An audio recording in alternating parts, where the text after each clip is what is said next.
All right, we're ready for Genesis 26 to 28 in our study. And we are obviously in the second major section of the book as we deal with the patriarchal period. And we are dealing with Isaac, and we will get into the section on Jacob. And so that's where we are in our outline. Let's review our chapters. Because we're getting so many, we won't take every single one. Chapter 1 was... the 6 days of creation. Chapter 6. Reason and preparation for the flood. Chapter 6 through 9 deal with the flood. All right, so chapter 9. God's covenant, Noah's drunkenness. All right, chapter 10. The nations that came from Noah's son. Now, chapter 13. Chapter 13. Abram and Lot returned to Canaan. Chapter 14 deals with war among the kings. All right, let's go to chapter 18. 3 men visit with 2 announcements. Chapter 20. Something very similar to tonight's study. Abimelech takes Sarah. Chapter 22. The offering of Isaac. And then last week we talked about chapter 23, 24, and so 25 dealt with, Abraham's death and the birth of Jacob and Esau. All right, let's go to chapter 26. Question number 1, what is chapter 26 about? Isaac and Abimelech. You may have worded it a little different. That's fine. It's dealing with Isaac and his connection with Abimelech, similar to Abraham's dealing with Abimelech as well. All right, let's go ahead and finish question number 1. Chapter 27 deals with... Isaac blesses Jacob instead of Esau. And then chapter 28... Jacob's dream. All right, question number 2. How did Abimelech find out that Rebekah was his wife, Isaac's wife? Way they interacted. Very good. We'll come back to that phrase a little bit later. All right, let's go to chapter 26 now. There are 3 things that happen, and if you are looking at a previous outline it had more points in it, but I've meshed them, and as I tell these guys in preacher training, we tightened our material here, I think, by changing our outline a little bit. But be that as it may, same points, we just kind of grouped them different. We have Isaac goes to Gerar, and what happens there? Then we have Isaac moves away from Abimelech. He's going to Abimelech in verses 1 through 11. 12 to 33, he moves away from Abimelech, and then we have Esau marrying 2 women. So we'll see who those are and what that's all about here in just a moment. Look at the first 11 verses. We have Isaac goes to Gerar. So let's see where that is on the map. That's where Abimelech's reigning among the Philistines. So to get your bearing, this is the Dead Sea. Here is our city that we're talking about. And that's where Abimelech was when Abraham came in contact with him, and that's where he is now. So that is in chapter 26. Now, chapter 26 tells us there was this great famine in the land. So verses 1 to 5, what God tells him, I want you to stay in Canaan instead of going to Egypt.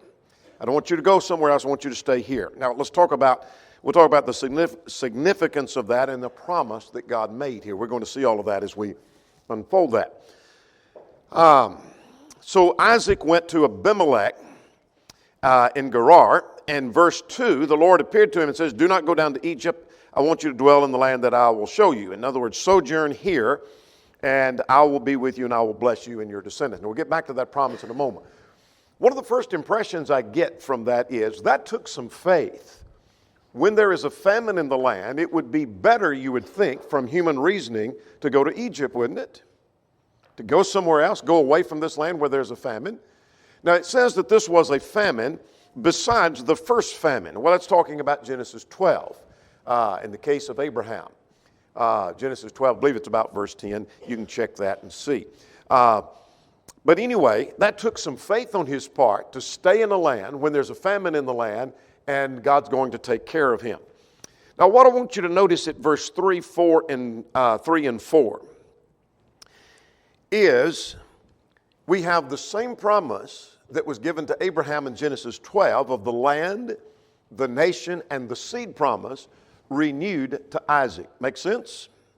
So notice the land promise. At verse 3, I will give you the lands, give you all these lands. So I want you to stay in this land because this is the land I'm going to give you.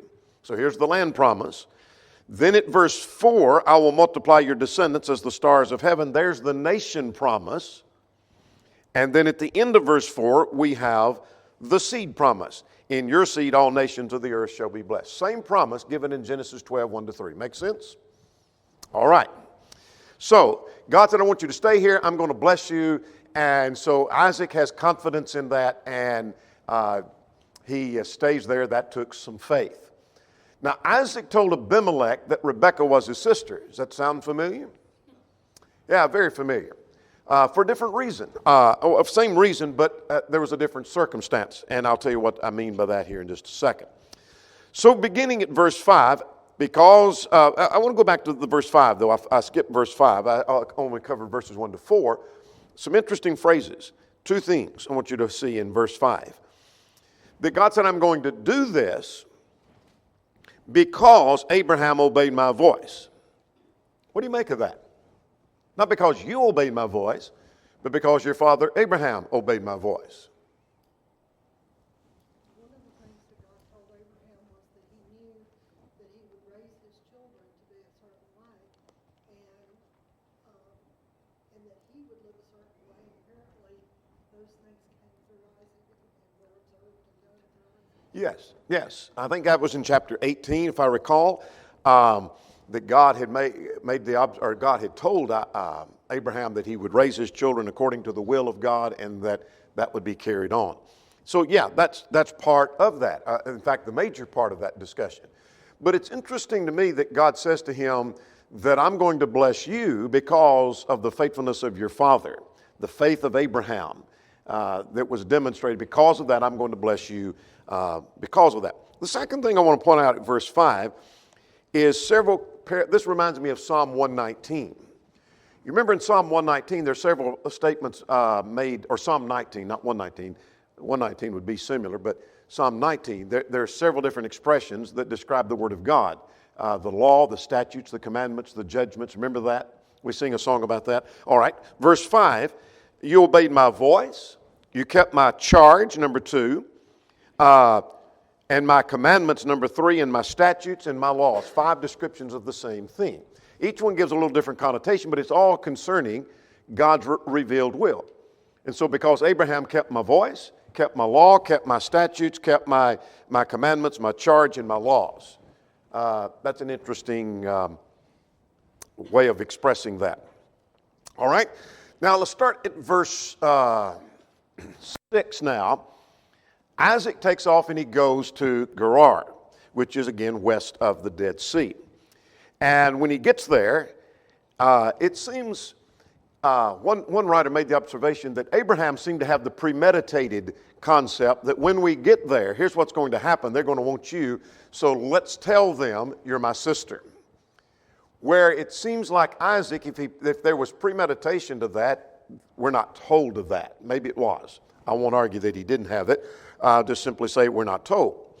But anyway, when he was asked about his wife, he said, she is my sister. Is that the truth? No, it's his. It was a cousin, and so some suggest second cousin or first cousin once removed or somewhat. But anyway, she's related in that sense. Now, some argue that the term translated sister here just means a near relative. But his point is, he's trying to show she's not my wife, which means he's intending to deceive. So was it a lie? Yeah, it was a lie. He's lied about that. She's my sister, for he was afraid, same reason for Abraham, that they may kill me because she's beautiful to behold. In other words, they'll want her and take her for a wife, and I'm going to tell she's my sister, and he did. Now, interesting at verse 8. After some time had passed, the king looks out his window, and what does he see?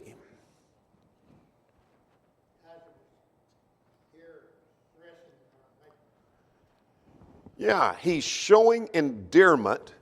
Some translation says laughing. Some say use the word, several translations use the word caressing.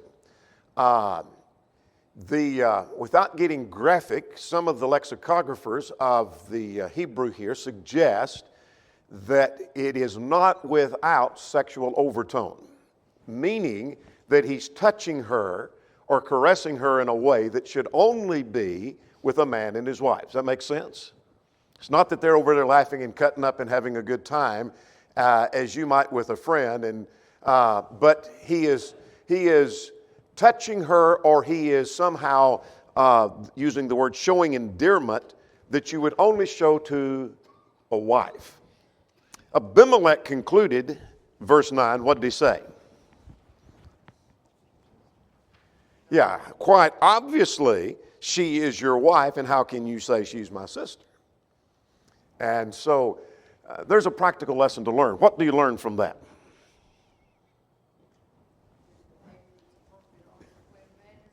Yeah, there is behavior that's only appropriate between married people. And Abimelech recognized that. Now remember Abimelech, Abraham had this impression of Abimelech before he got there, that Abimelech, or at least his people, those people in that region, they have no fear of God. But when he got there, he found out there was some fear of God. Remember that we talked about that? Isaac seems to have the same impression. But I'm quite impressed with Abimelech here. What impression do you get favorably of Abimelech over this marriage question as we get down through verse 11?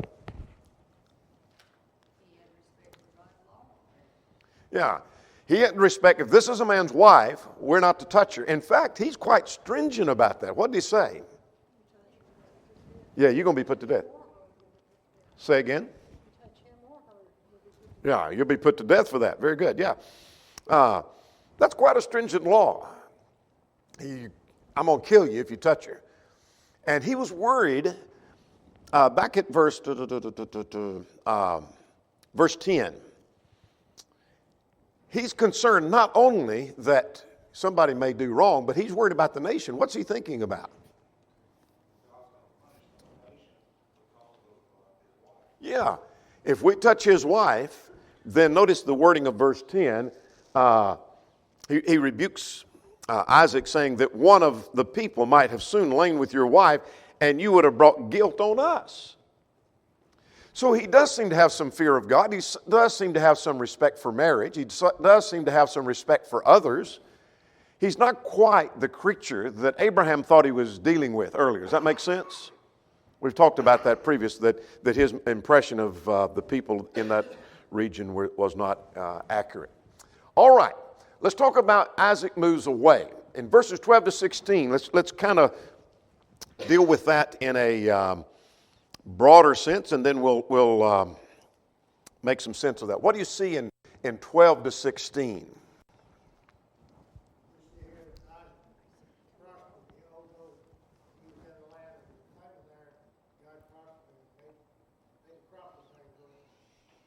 All right. He would sow and he would reap 100-fold and began to prosper so much. He was very prosperous to the point that the Philistines had envy toward him. Verse 14. And they had stopped up the wells of his father. Now, why would they do that?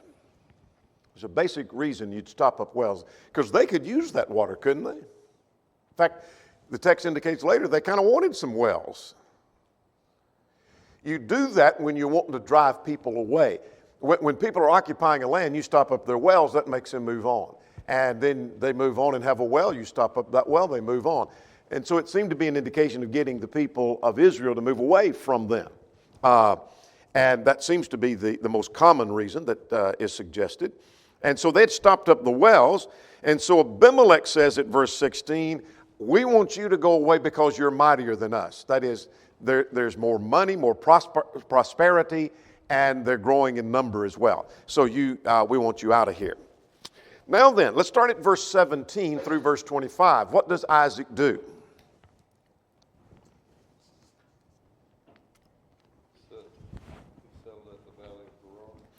All right. He settles in this valley of, that's not what I want, in this valley of Gerar, which is just the region just south of Gerar. We'll talk about that a little bit later, perhaps. But he goes and he settles there. Just southwest of Gerar is where that is, not far. Some have suggested maybe 5 or 10 miles or less, not very far at all. So he goes and settles. And Isaac dug a well there. He dug again the wells of his father. And what happens at verse 20?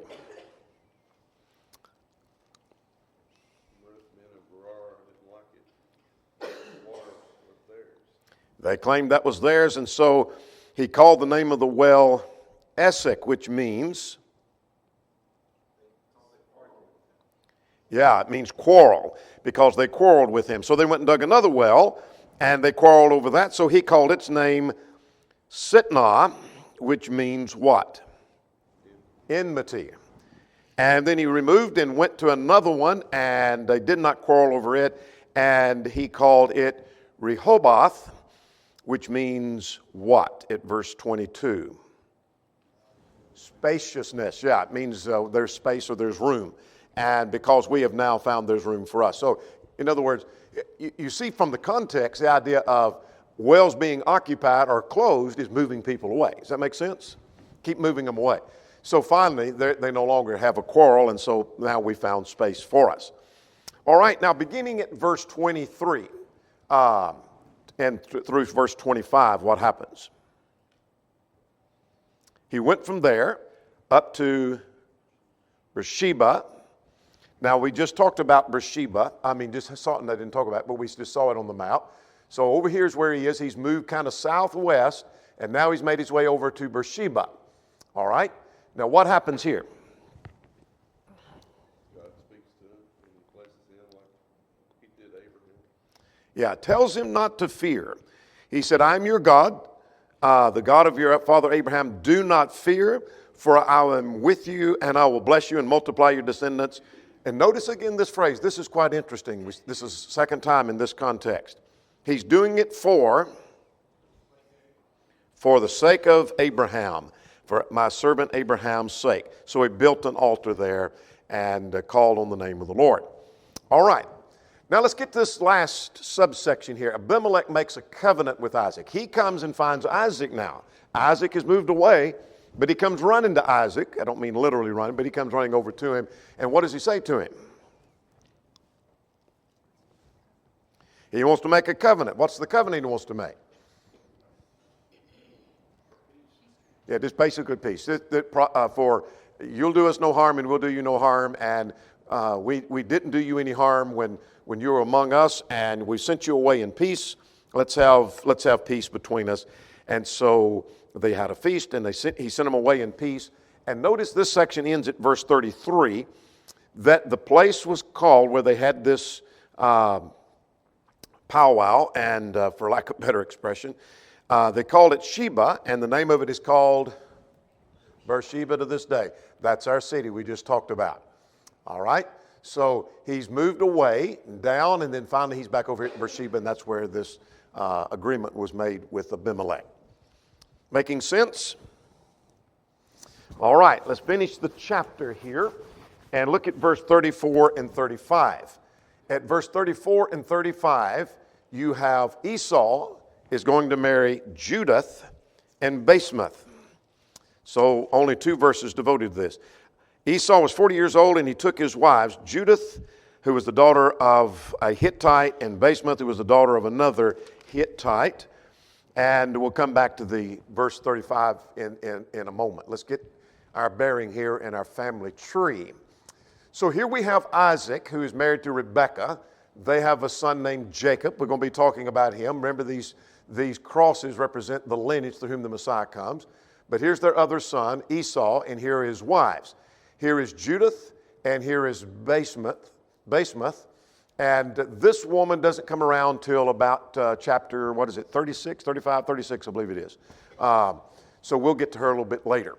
And but we're going to see even another woman we'll get to before our study's through. Making sense?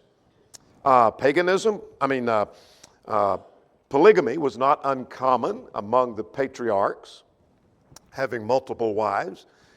And I think the only explanation for that is in Acts 17. At the times of this ignorance, God winked at. Did God ever approve of polygamy? There is no evidence of that. Did God tolerate things in the Old Testament that he did not approve of? Absolutely. Acts 17 says so. At the times of this ignorance, God winked at. God overlooked some things. But anyway, it is what it is. They had multiple wives. All right.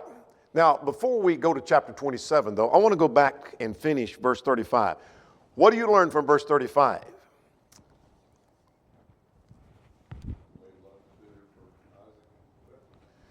Yeah, that they both were, this was a grief of mine to Isaac and Rebekah. What does that mean? It's a grief of mind. Yeah. Now, Isaac has made some bad choices here too. And so did Abraham. And so will others in the whole scheme of the patriarchs. But there was something that Isaac understood, that Abraham understood, that Jacob will understand, and that is marrying of the pagans of the land, it has a corrupting influence. They understood that principle. Whether they always would abide, they understood that. And so that was a grief to the mind of Isaac and Rebekah. Now, we'll see more about that principle a little bit later in chapter 27 here. Any comments on that, or the whole chapter for that matter?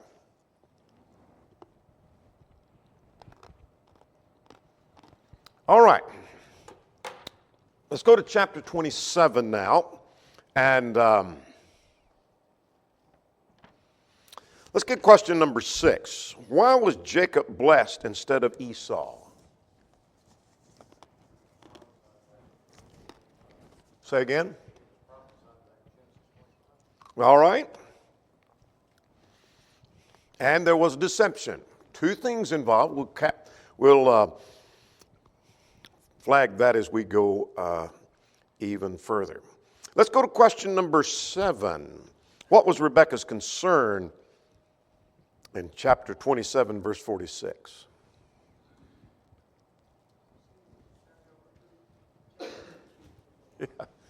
Yeah, she's fretting over Esau's marriage, and she's fretting over who Jacob may marry. And so that hadn't happened yet, but she's fretting over that, and rightly so. All right, let's get underway with chapter 27. 4 things happen here. We have Isaac ask Esau to bring him some game, and he would bless him. So the point here is Jacob is blessed instead of Esau. Now, before we get very far along, I want to back up to chapter 25 and in verse 23. If you were not here for that, you need to flag this verse. You need to mark it, highlight it, star it somehow, that when these twins were born, that God said, the Lord said to Rebekah, that there are 2 nations in your womb. And so out of her womb comes Jacob and Esau, that represented 2 nations. That would be the Edomites and Israel. 2 people shall be separated from your body. In other words, they're going to develop into 2 nations. One people be stronger than the other, and the older shall serve the younger. That's part of the blessing that we talk about, or is the blessing we'll talk about. And I'm not going to explain the difference in the birthright and the blessing until we get down to verse 36. And so just hang on about that. We'll get there quick as we can. All right. Now, at verse 1, Isaac was old. The context indicates that he thinks he is near death. And so does his children think he's near death. So what do we know about that? The answer is nothing, except he wasn't near death. Some have questioned, was he sick? Because he seems to be in the bed in the interaction that he has with Jacob and with Esau. So was there some sickness that we don't know about, maybe implied? Maybe.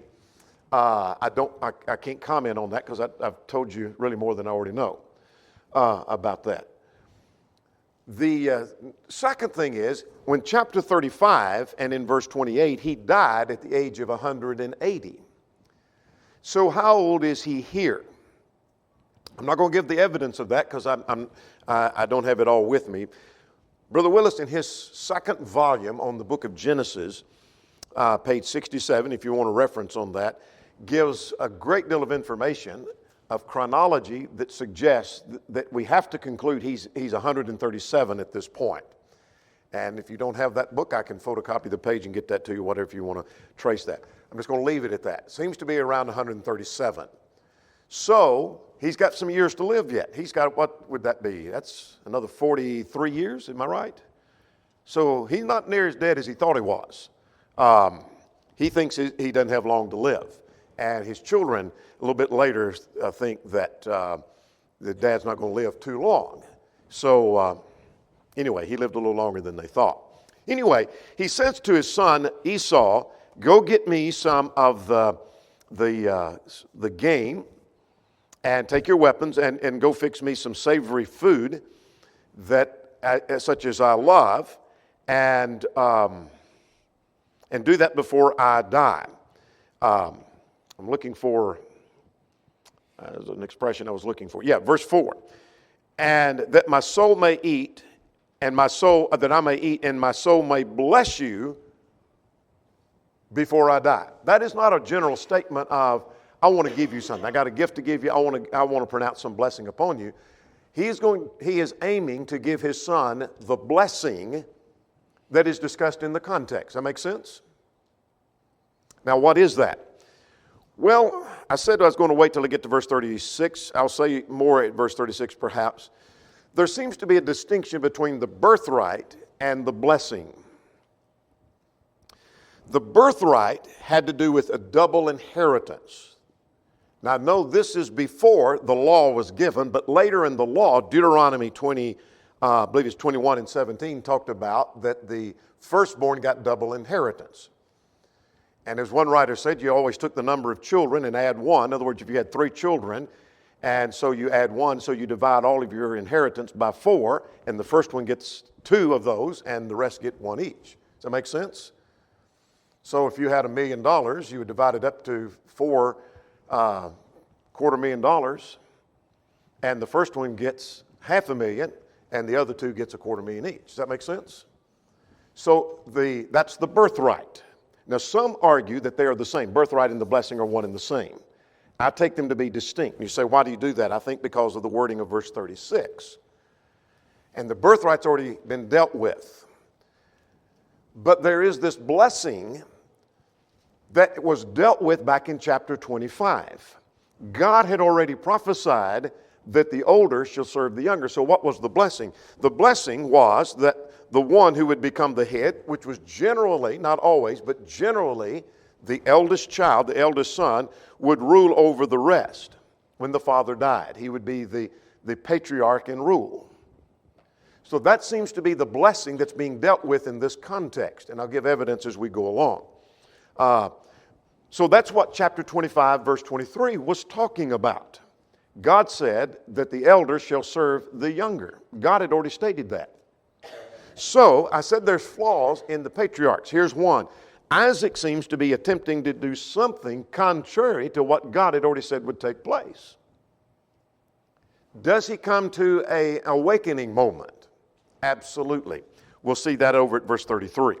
So let's hang on for that. We'll get to that a little bit later. So anyway, let's go now to verse 5. Rebekah overhears that. And what does Rebekah then say or do? Yes.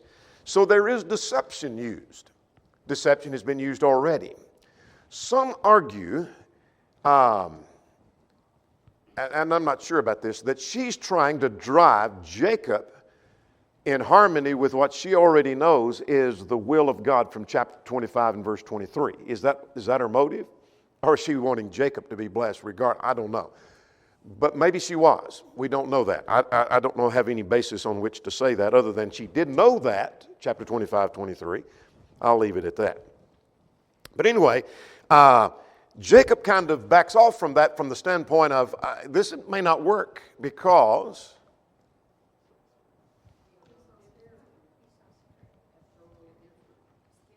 yeah, he's hairy and I'm smooth skinned, different skin type, and da da da da da. So consequently, she figures all of that out. She says, here's what we're going to do. Now, notice at verse 25, I'm getting, in interest of time, jumping on down.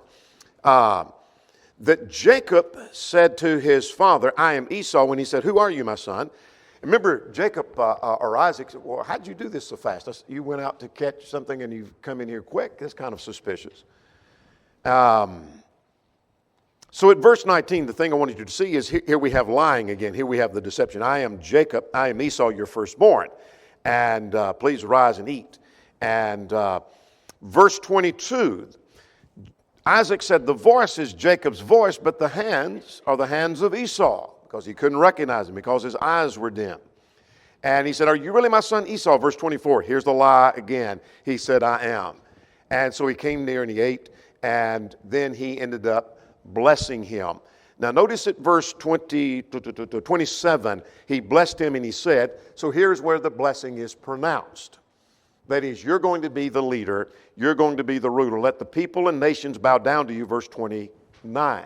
That's the same thing that was talked about, chapter 25, verse 23. Making sense? Make the connection, 25, 23, with chapter 27, 29. Talking about the same thing. The birthright is a different matter, I take it. So now then, let's start at verse 30 through 40. Esau comes in, and what happens? He's all excited because he's going to get blessed, thinking, I'm going to get the blessing, even though I've given up my birthright, I'm going to get my blessing because Daddy said I would.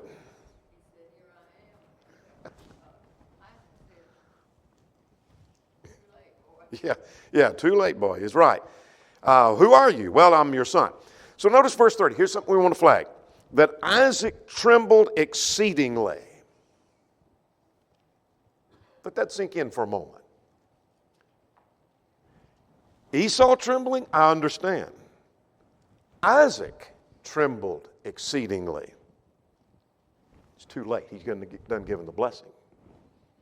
Now, some have suggested that he suddenly realizes that what he's been trying to do is contrary to what God had said in chapter 25. Is that the reason? I don't know. Something made him suddenly realize it's too late. I've done blessed the son I didn't want to bless. But God had said you're going to bless the Jacob instead of Esau. Remember that? Chapter 25? I keep going back there. That's what God had said. So he realizes he's been caught. One writer makes it, and I hadn't thought about this that much, but I think perhaps this writer's correct, that he's trembling because he realizes I have been exposed for trying to bless Esau. And he realizes what I have done is contrary to what God had already said. I would tremble too. All right. Flag another verse, verse 34. When Esau heard those words, let's go back though to verse 33. He said, I have blessed him, and indeed he shall be blessed. Now that last phrase, indeed he shall be blessed, must have a direct connection to 25 and 23. It's got to have. I don't know how we cannot directly connect it back to 25 and 23. So, I've blessed him, and indeed,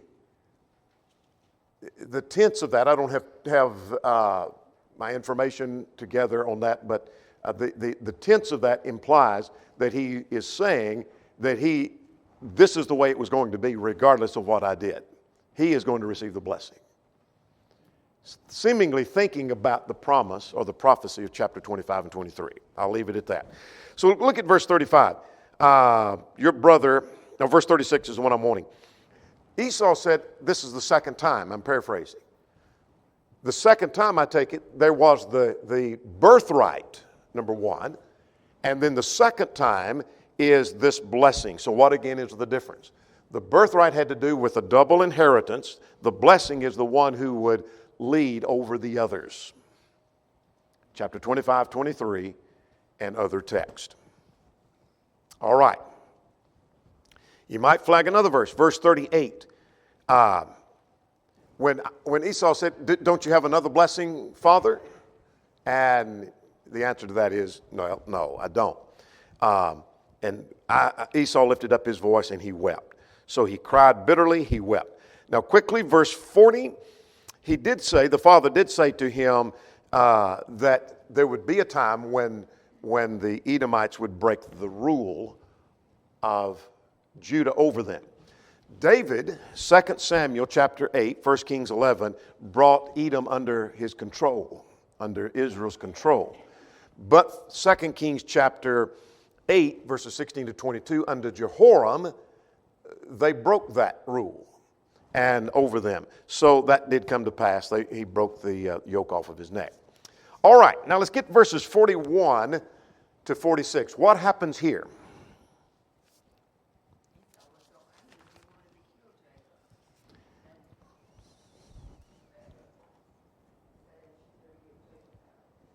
Yeah, you need to go to Haran. All right, that's back up here at the northern part of the Fertile Crescent. And so you need to go from down here, you need to go all the way up to Haran, and you need to escape. But she tells Isaac that if he goes and gets a daughter of the sons of Heth, that is, there in Canaan, if he marries a Canaanite, a pagan, then what was her response? Yeah, what good would my life be to me? In other words, she's greatly grieved over that. Now, our time is running short. We've got about 7 minutes, so let's see if we can get through chapter 28. I call this Jacob's dream. There's more to that than Jacob's dream. So in chapter 28, you have Isaac. Now, from the previous chapter, you think, Jacob has been sent off. No. She's telling him to go, but he hadn't gone yet. So what we have in chapter 28, Isaac sends Jacob to Laban for a wife and tells him to go to the region of Padan Aram. All right, where is that? That's right here close to Haran. The print's a little small, but right here is the city of Haran, and that region that's kind of sectioned off there with the different color is the region of Padan Aram. And so go to Laban, your mother's brother, go to your uncle's house and find a wife there. Now, notice at verse 3 and 4, may God bless you. This is Isaac speaking, who wanted to bless his brothers, telling Jacob, may God bless you, that you may be an assembly and give you the blessing of Abraham to you and your descendants, etc. What do you think Isaac is realizing at this point?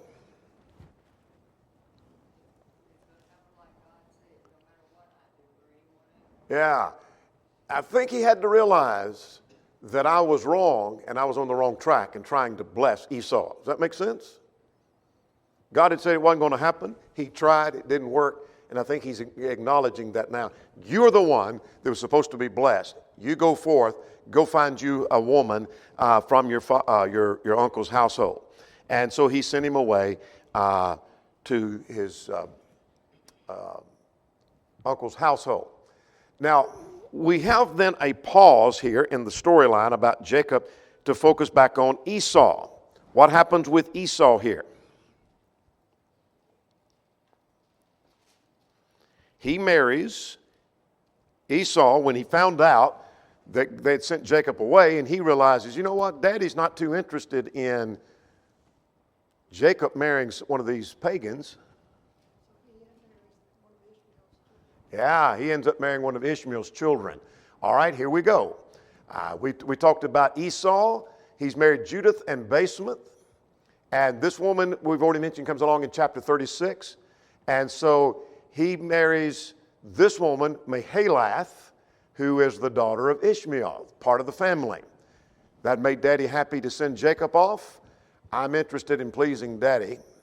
And so I'm going to find me a woman. So that's 3 wives he's got. He's going to get one more before he's over.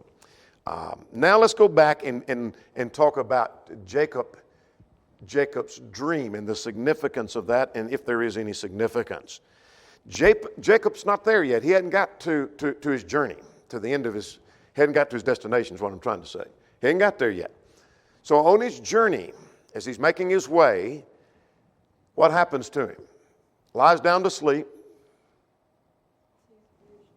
All right, he has this dream, has a vision or dream, and what does he see? All right, a ladder that reaches into the heavens and angels ascending and descending. A ladder or stairway. Some translations give the idea of a stairway. No big deal of a difference. But there is some way of climbing up into the heavens, at least in the vision. Anything's possible in a vision. And angels ascending and descending. Colin Daly suggests that it's a message. The message to be taken is that this is a means of carrying something from man to heaven and heaven back down. In other words, man's concerns are taken to God and God's blessings are brought back down. Maybe so. I know there are blessings coming down because of the context. Let's see how we know. So when he's finished from the dream, the Lord said to him, here we go again, and by the way, there's a connection in John 1:51, seems to be flagging this very story, if you want to make a marginal note. So look at verse 13 and 14. We have the land, the nation, and the seed promise being renewed. God had told it to Abraham, he renewed it to Isaac, and now he's telling it to Jacob. Making sense? All right, let's see if we can find the nation, the land promise. The land promise is at the end of verse 13, I will give you this land to your descendants. The nation promise at the beginning of verse 14, you make your descendants as the dust of the earth, and then in your seed all nations will be blessed. Same thing of Genesis 12, same thing we saw to Isaac, same thing again to Jacob. Making sense? All right. So it was the blessings of God coming down. Now then, let's see. Jacob said, what was his reaction, verse 17? When he awoke from his sleep after God had said, I said that promise, that was given while he's dreaming. When he wakes up from that, verse 16, what's his reaction? This is awesome. This is an awesome place. There's no other house of God, and this is the gate of heaven. All right, notice that phrase. This is the gate of heaven. Now that gives me some insight of perhaps the purpose of that. This is the gate of heaven, of access to the blessings of God, and God indeed pronounces a blessing upon him. But let's go to verse 19. He called the place what? Bethel, right here, just north of Jerusalem. He's on his way from Beersheba all the way up, and we don't have it on the map, but he's going to go on up to Haran. But when he gets here, that's where this vision takes place, this dream takes place. And he puts a stone down, and he pours oil upon it, and he calls it Bethel. And then he made a vow. What did he say? Well, first of all, before he makes a promise, he makes really two promises, but a twofold promise. At verse 16, if God is with me. In other words, now I recognize. I don't think it's like I'm not sure. But since God has just told me, what did he say God had told him? Verse 20. Yeah, he's going to be with me and keep me in the way, and he's going to give me bread and clothing to put on. He's going to take care of me so that I'll come back to my father's house in peace. Then the Lord shall be my God. Here's his first promise. He'll be my God. He'll be the one that rules my life. He'll be the one that I serve. And secondly, of all that I have, I will surely give a tenth. I'm going to sacrifice to this God. Make sense? All right. Questions or comments? We don't have time to go through a lot of practical things. Here's a few. You might kind of glance through that. You see one you hadn't thought of, then jot that down. Chapter down third from the bottom, you can't go by feelings. That's a practical thing from this story.